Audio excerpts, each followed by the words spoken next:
I am Morpheus.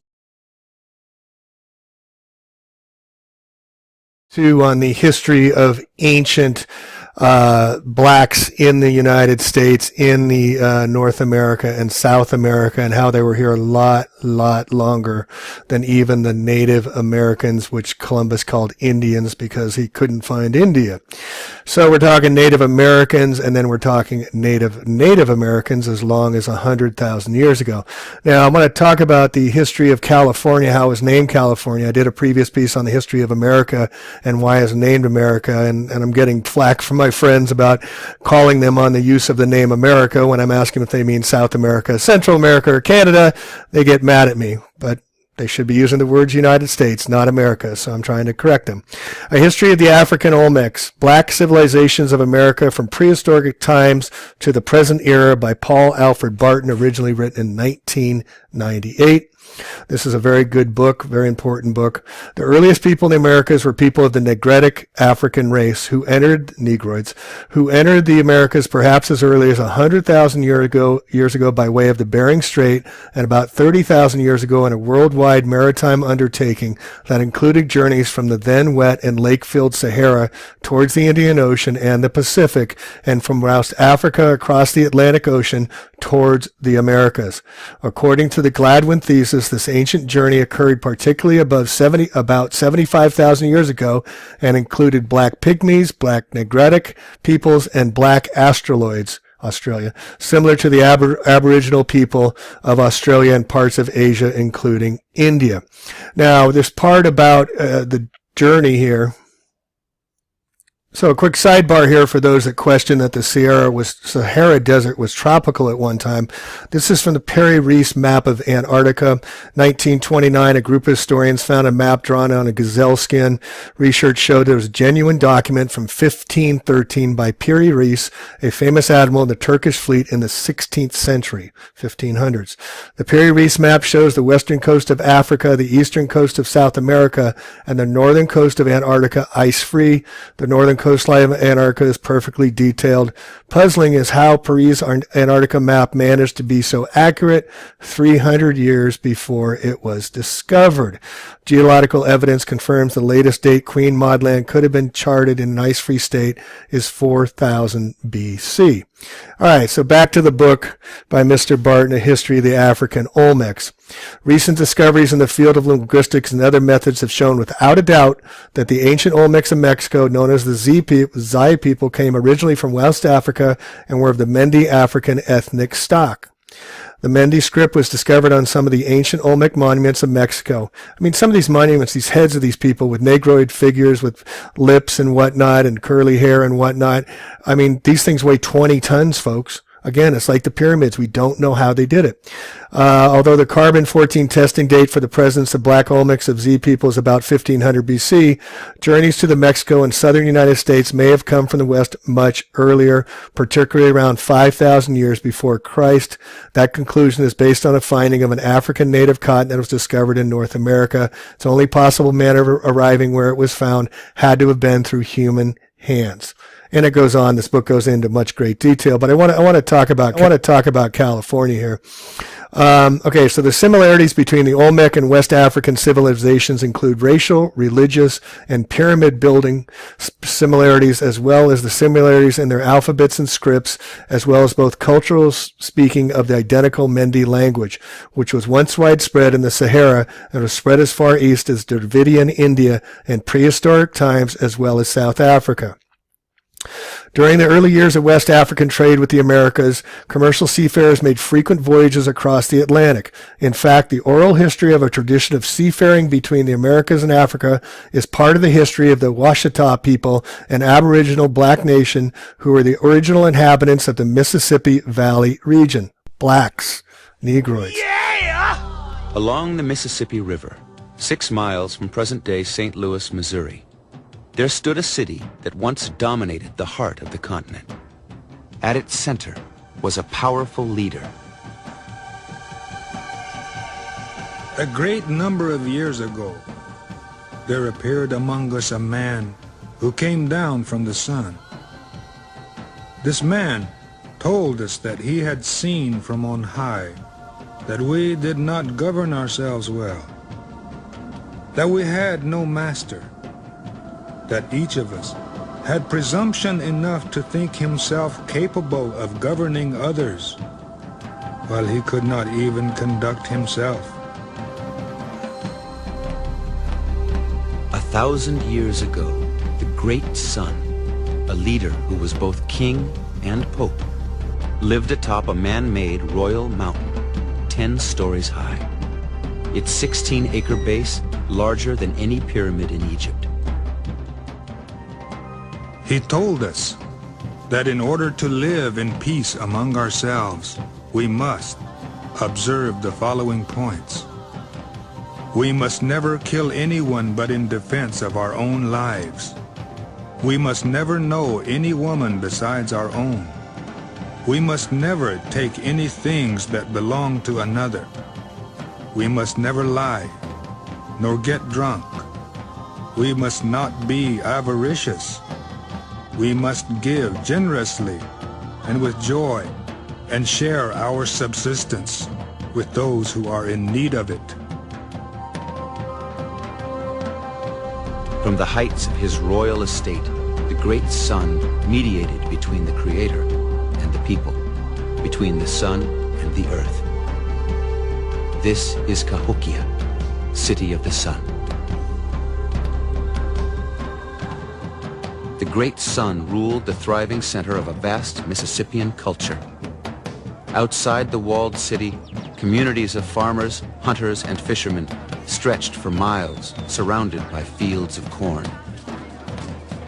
With 20,000 residents, no city in the United States would surpass Cahokia's historic size before 1800. Only then would Philadelphia's population eclipse the ancient center. These people lived in daub and wattle houses on top of the principal people did, the priest and the royalty. They lived in very substantial houses, not teepees. Not teepees. Teepees, Western Plains people. Down here they lived in houses. They were sedentary, they were farmers, they used the rivers and the bayous and the streams as not only for commerce, but for sustenance as well. With the Mississippi and other major rivers as its highways, Cahokia was linked by trade to a third of the continent. Copper arrived from the Great Lakes, obsidian from Yellowstone, mica and crystal from the Appalachians, gold and silver from Canada, shell from the Gulf of Mexico.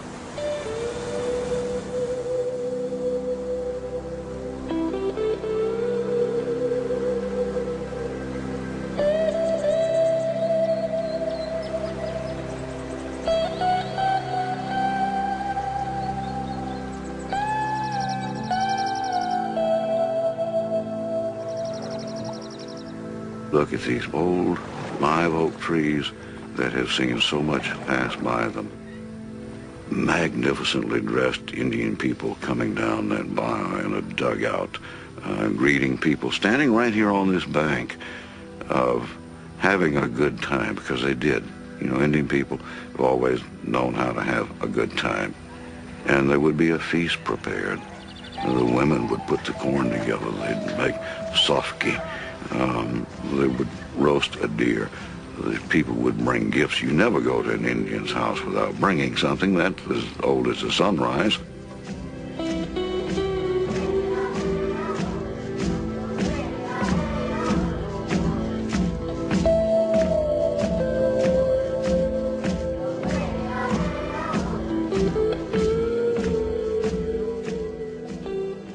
Cahokia was the pinnacle of a mound-building culture with traditions dating back to before 1000 BC. Thousands of mounds still dot the landscape from the Great Lakes to the Gulf of Mexico. An average funeral mound in the Ohio Valley was 3 stories tall.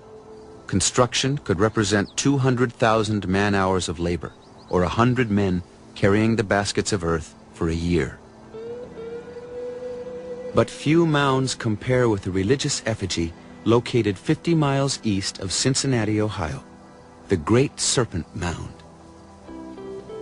The enormous snake stretches over 400 yards in length.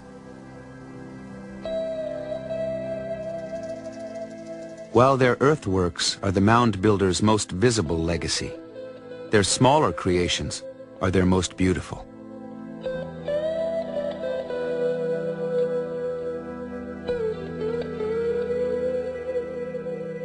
Only glimpses remain of the people who changed the course of life on the northern continent. Most of their material world, wooden buildings, boats, baskets, woven textiles, leather footwear, and clothes, have long since turned to dust.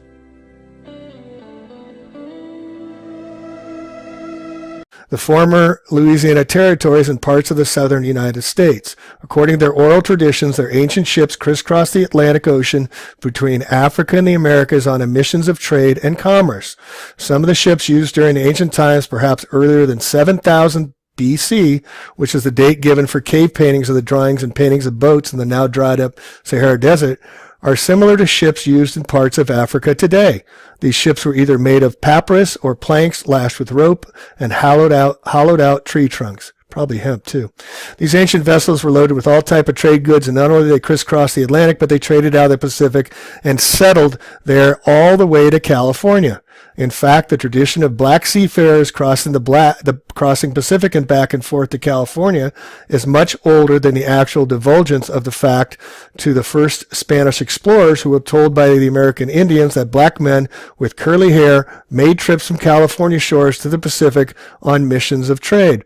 Oops! European white man forgot to include that in our narrative history. Modern history is bunk. On the other hand, West African trade with the Americas before Columbus and way back to proto-historic times, which is 30,000 BC to 10,000 BC, is one of the most important chapters in the ancient African history. Yet, this era, which began almost 30,000 years ago and perhaps earlier, see the Gladwin thesis by C.S. Gladwin, McGraw-Hill Books, has not been part of history of the blacks in the Americas. Later on in history, particularly during the early Bronze Ages.